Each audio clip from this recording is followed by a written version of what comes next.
मित्रांनो, साधी माणसं या मालिकेच्या आजच्या भागामध्ये सुजित कुमारवर सर्वजण हसत असतात तेव्हा तो रागातच म्हणतो, बाकीचे पैसे देण्यासाठी मी फक्त 1 महिन्याची मुदत देतोय. त्यावेळी लक्ष्मी म्हणते, ठीक आहे. मग आता सुजित कुमार आणि त्याचे पंटर हे तेथून जातात. लक्ष्मी आता राजपेक्षा जास्त अभिमानाने सत्याकडे पाहते आणि त्याला म्हणते, जावई बापू तुम्ही हे काय केलं?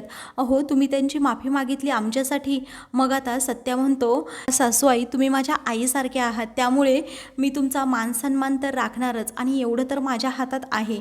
शेवटी तुम्ही माझ्या धूमकेतूच्या आई आहात आणि तिची आई म्हणजे माझीच आई. असं म्हणून तो आता मीला सांगतो, तुम्ही काहीही काळजी करू नका, आपण पैसे देऊयात त्यांचे. मीरा आता सत्याकडे पाहतच राहते की खरंच सत्य हा बाहेरून जरी काटेरी दिसत असला तरीही आतून मायाळू आहे असं म्हणून ती त्याच्याकडे पाहत राहते. तेव्हा आता सत्यामुळेच काही का होईना मीराचं घर तिला पुन्हा मिळालेलं असतं. मग आता सर्वजण घरात येतात. लक्ष्मी त्या घराकडे पाहतच राहते. त्याचवेळी सत्या सर्व सामान आता आतमध्ये घेत असतो. तेव्हा जावई बापू प्लीज तुम्ही नका ना घेऊ सामान आतमध्ये, राज आहे ना तो घेईल असं लक्ष्मी म्हणते. सत्या म्हणतो, मी तुम्हाला आईसारखं मानतो ना, मग मुलाने एवढं केलं तर काय बिघडतंय? त्यावेळी राज म्हणतो की गप्प बसायचं, मी एवढं सामान नाही घेऊ शकत, तो करतोय ना मग त्याला करू दे. तेव्हा सर्वांनाच त्याच्या या बोलण्याचा खूप राग येतो. लक्ष्मी रागातच म्हणते, हे बघ राज, जर तुला काही करायचं नसेल ना तर करू नकोस, पण एक शब्द देखील तोंडातून काढू नकोस. तर दुसरीकडे पंकजसाठी आता जेवण आणि कपडे त्याचबरोबर त्याची फाईल घेऊन निरूपा ही पंकजकडे आलेली असते. तेव्हा पंकज म्हणतो, मम्मा एक गुड न्यूज आहे, मला लवकरात लवकर नोकरी मिळणार आहे. त्यावेळी आता खरंच मला तुझा खूप अभिमान वाटतो, तू न खचता आता नोकरी पुन्हा मिळवशील असं आता निरूपा म्हणते. आता दुसरीकडे घरातील सर्वजण हे व्यवस्थित सामान लावत असतात. तेवढ्यातच राजला फोन येतो. तेव्हा राज म्हणतो की मला आता निघायला हवं असं म्हणून तो आता तेथून जातो. सर्वजण पुन्हा एकदा रागातच त्याच्याकडे पाहतात. मग नंतर आता स्वतः मीरा बाहेर जाते आणि सामान घेत असते. ती TV उचलत असताना आता तिला तो उचलतच नाही कारण तो खूप जड असतो. तेवढ्यातच सत्या तेथे येतो आणि तिला मदत करतो. म्हणतो की धूमकेतू, अगं तू नाजूक आहे, ती ताकद कमी पडती असं म्हणून तो तिला आता हात देतो आणि TV उचलतो. दोघेही आता बरोबरच TV आतमध्ये घेऊन चाललेले असतात, परंतु दार बारीक असल्यामुळे ते दोघेही तेथेच अडकतात. आता मीरा म्हणते, तुम्हाला कळतं की नाही काही? अहो आपण दोघांनी जर असं आतमध्ये बरोबर गेल्यावर आपण दोघेही अडकू. आता ते दोघेही अडकलेले पाहून मधू आणि लक्ष्मीला हसू आवरत नाही. मग आता या दोघीही हसत असताना सत्या म्हणतो, मी मागे होतो, तू आतमध्ये जा. तेव्हा ठीक आहे असं मीरा म्हणते. ती पहिल्यांदा आतमध्ये येते, मग सत्य तिच्या पाठोपाठ येतो. त्यानंतर लक्ष्मी, मधू, मीरा आणि सत्या हे सर्वजण मिळून आता सर्व सामान आतमध्ये घेऊन येतात. तेव्हा मीरा आता तिच्या बाबांचा फोटो तेथे ठेवते आणि आशीर्वाद देखील घेते.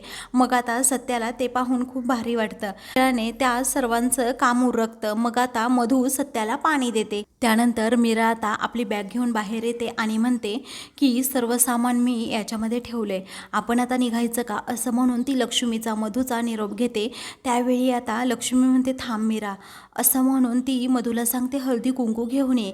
मीराला मधू ही हळदी कुंकू लावतर त्या खाटेखालून एक लक्ष्मी पेटी काढते आणि त्या पेटीमधून एक बॉक्स काढते. तेव्हा तो बॉक्स सत्याच्या हातात देत म्हणते की हे घ्या तुमच्यासाठी. सत्या विचारतो, हे काय आहे असं म्हणून तो उघडून पाहतो तर त्यामध्ये सोन्याची चैन असते. तेव्हा आता सत्या म्हणतो, मला नकोय हे काही. मग आता लक्ष्मी म्हणते, खरं तर मी लग्नाच्या वेळेस तुम्हाला ही चैन घालणार होते, परंतु तेव्हा सर्व काही बिनसलं होतं. लक्ष्मी सांगू लागते, ही चैन आत्ता नाही केली आहे, ही मीराच्या वडिलांची चैन आहे आणि त्यांचा आशीर्वाद म्हणून, त्यांची शेवटची आठवण म्हणून मी ती चैन आता तुम्हाला देतीये. माझ्याकडे आत्तापर्यंत होती पण तुम्ही घालावी असं मला वाटतं. पुढे आता सत्या म्हणतो की धूमकेतूच्या दादाची ती चैन आहे ना, मग तुमच्याजवळ ठेवा, तुम्हाला कधी आठवण आली तर त्या चैनीकडे पहा. मग आता कधी कधी आठवणी जपून ठेवण्यापेक्षा त्या योग्य माणसाकडे दिल्या ना तर उपयोगी येतात असं आता लक्ष्मी म्हणते. त्यानंतर आता सत्या विचार करत राहतो चैन घ्यावी की नाही. मग आता मधू ही पुढे येते आणि सत्याच्या कानात सांगते, जर ही चैन घातली ना तर तुमच्या दोघांचं नातं अजून दृढ होईल कारण ही चैन म्हणजे माझ्या दादांचा आशीर्वाद आहे. जसं माझ्या आईचं आणि दादांचं नातं होतं ना, सेम तुमच्या दोघांचं तसंच होईल. मग आता सत्या मीराकडे पाहतच राहतो, तर मधू आता हसत असते. त्यावेळी सत्या मनातल्या मनात विचार करतो की मी या धूमकेतूपासून पिच्छा सोडवण्याचा प्रयत्न करतोय आणि ही माझ्या मागे मागे येतच चालली आहे. काय करावं? अगोदरसुद्धा तिच्या बापाची टोपी तिने मला दिली आणि आता ही चैन. मग आता लक्ष्मीचं मन राखण्यासाठी म्हणून तो म्हणतो सासू, असं म्हणून तो तिच्याजवळ जातो आणि म्हणतो, तुला वाटतं ना की मी ही चैन घालावी तर तूच माझ्या गळ्यात घाल. तेव्हा ठीक आहे असं आता लक्ष्मी म्हणते आणि आपला मुलगा समजून जावयाच्या गळ्यात तिने ती चैन घातलेली असते. त्यावेळी घरातील सर्वजण आता खूपच खुश होतात. मग आता दुसरीकडे सत्या आणि मीरा हे दोघेही घरी यायला निघतात. आता घरी आल्यानंतर सत्या म्हणतो, बाप बघ आम्ही दोघेही आलो. तेवढ्यातच सुधाकरराव हे तेथे येतात आणि विचारतात, काय रे सत्या, तू खूपच खुश दिसतोय. मग आता सत्या म्हणतो, हो, हे पाच परतवण्याचं जे काही प्रकरण असतं ना, ते खरंच खूप छान असतं. महिन्यातून 4-5 दिवस ना तेच पाहिजे नुसतं. मग आता मीराही हसत असते. त्यावेळी सुधाकरराव विचारतात, काय गं, याला काय झालं एवढं खुश व्हायला? अगोदर तर जात नव्हता आणि आता? मग आता मीरा म्हणते, बघा तुम्हीच. तेव्हा तू उभी का बाळा, बस ना, असं सुधाकरराव तिला म्हणतात. त्यावेळी ते म्हणतात, काय गं मीरा, हा नक्की तुमच्याच घरी होता ना की दुसरीकडे कुठे होता? त्यावेळी मीरा म्हणते, हो, आमच्याच घरी होते ते. मग आता सुधाकरराव म्हणतात, एवढा खुश कसा हा मग?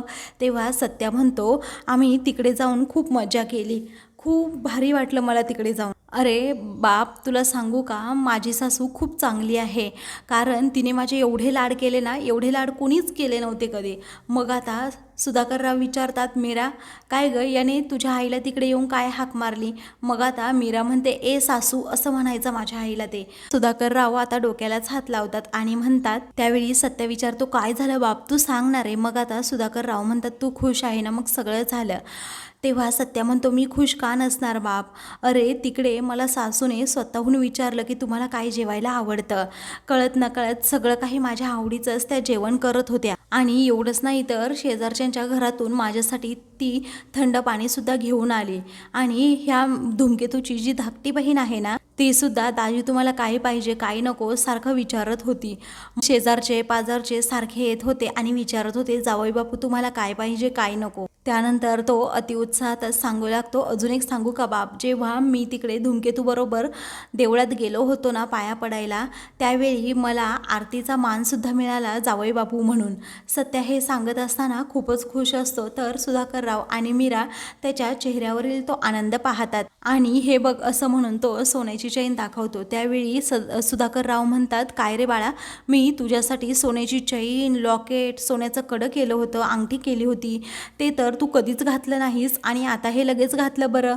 मग आता सत्या म्हणतो, बाप, अरे मी हे सुद्धा घालणार नव्हतो, पण धूमकेतूची आई आहे ना, तिने खूप फोर्स केला.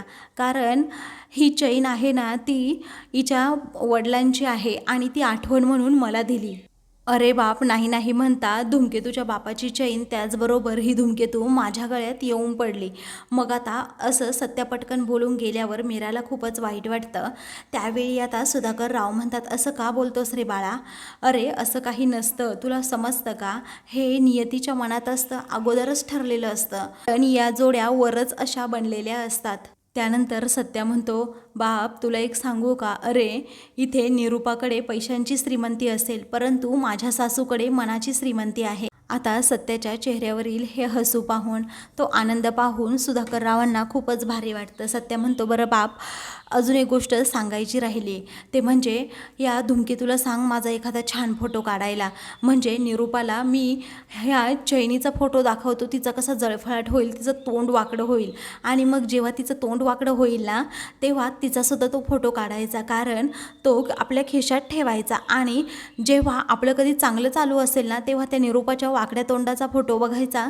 म्हणजे आपल्या आयुष्यात अजून संकट बाकी आहे असं आपल्याला म्हणता येईल. त्यावेळी सुधाकरराव आणि मीरा हे दोघेही हसतात. तर सुधाकरराव म्हणतात, अरे आईबद्दल असं बोलतोस का? सत्या म्हणतो, मग आहेच तशी ती, तिचं काय घेता तुम्ही? आता आहे कुठे ती? आहे मग आता ती जरा बाहेर गेली असं सुधाकर राव म्हणतात. तेव्हा सत्या म्हणतो मी फ्रेश होऊन येतो हा बाप. मग आता ठीक आहे असं सुधाकर राव म्हणतात.